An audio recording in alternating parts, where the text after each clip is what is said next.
This story from Texas is just so appalling. Unreal. You'll recall that Governor Abbott made a big show of a new border enforcement, essentially patrolling an initiative.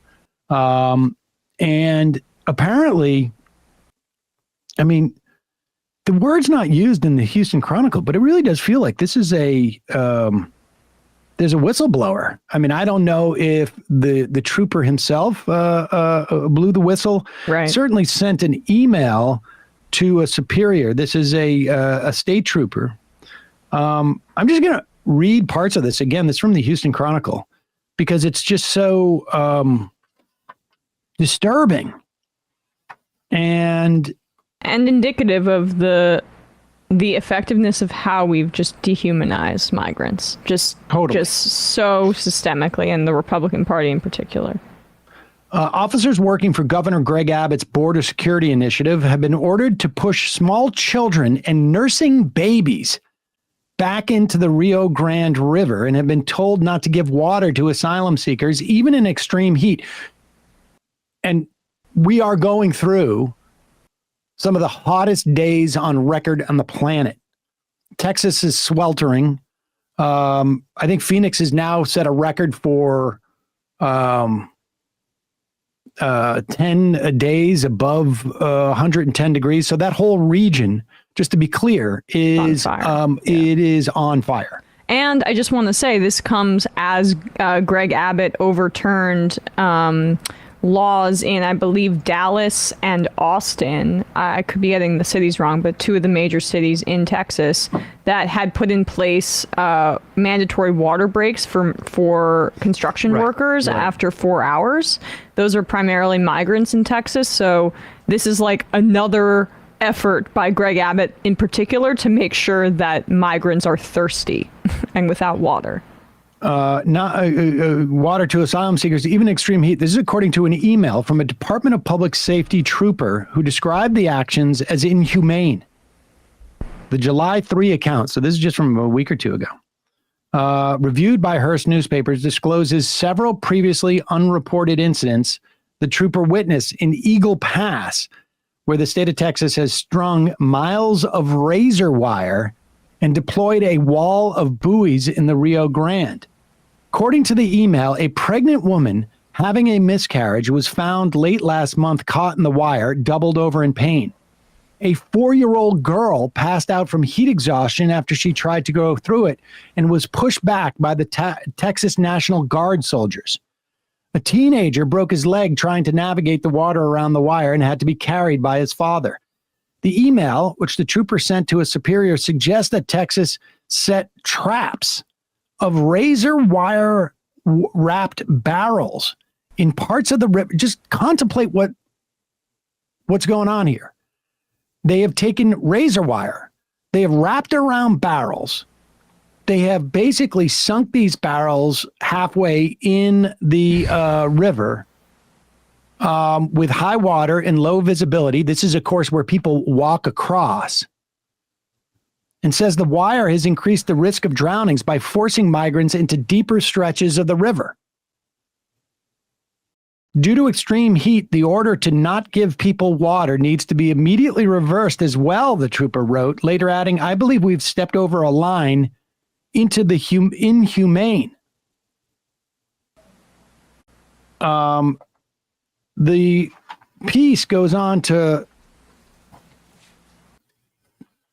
say federal border patrols have issued internal warnings that the razor wire is preventing their agents from reaching at-risk migrants and increasing the risk of drownings in the Rio Grande. The trooper's email sheds new light on a series of previously reported drownings in the river during a 1-week stretch earlier this month, including a mother and at least one of her 2 children, who federal border patrols spotted struggling to cross the Rio Grande on July 1st. According to the email, a DPS boat found the mother and one of the children who went under the water for a minute. They were pulled from the river and given medical care before being transferred to EMS, but were later declared deceased at the hospital. The second child was never found. I mean, we talk about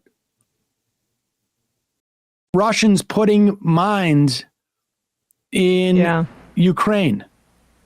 This is what this is. They don't explode. They just cause people to drown. After being lacerated. Just unbelievable.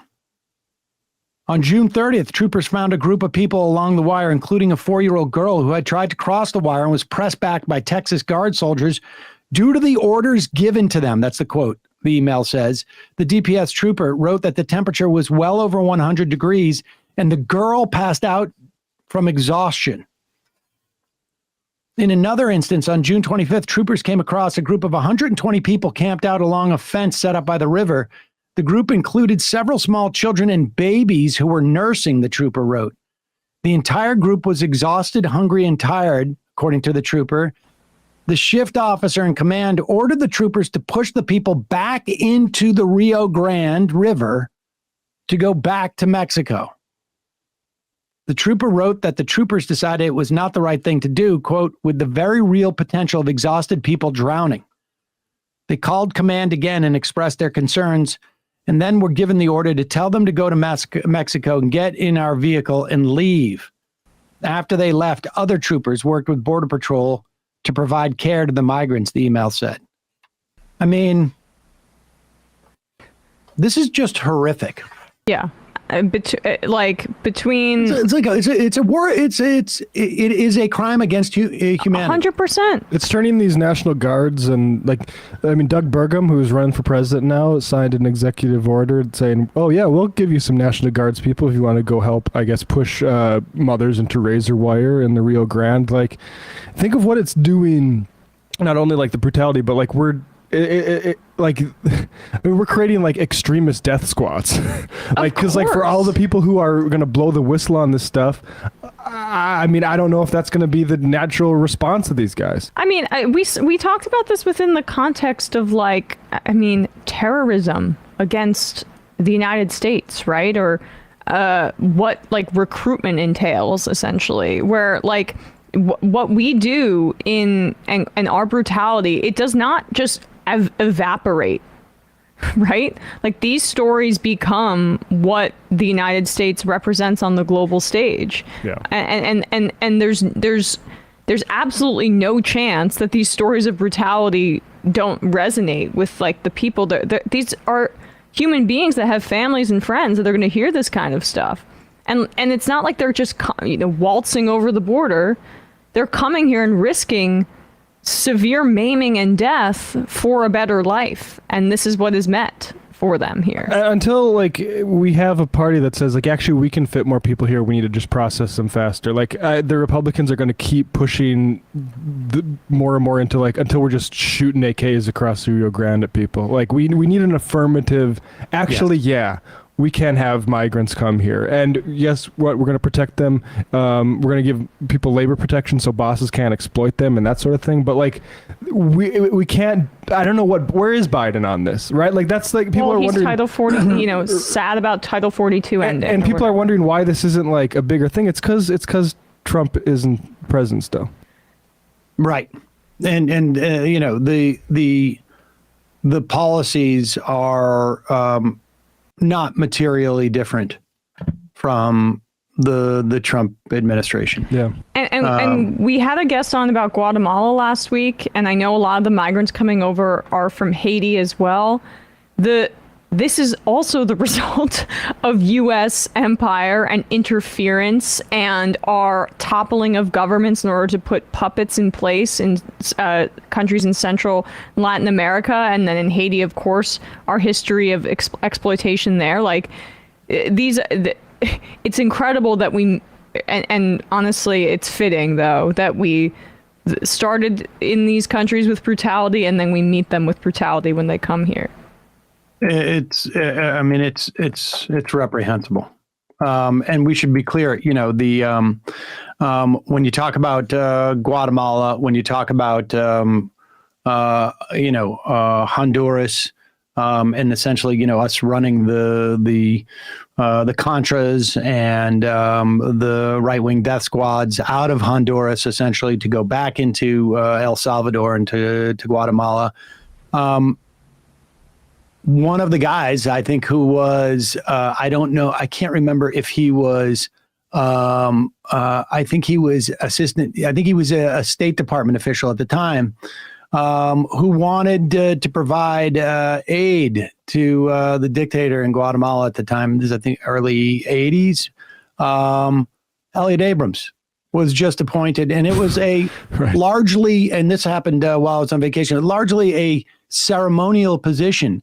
And so it, supposedly the Biden administration was like, you can't do anything materially, but until we symbolically, like, we understand what we did to these countries, that essentially rolled them down the hill to chaos and an inability to maintain a safe civil society.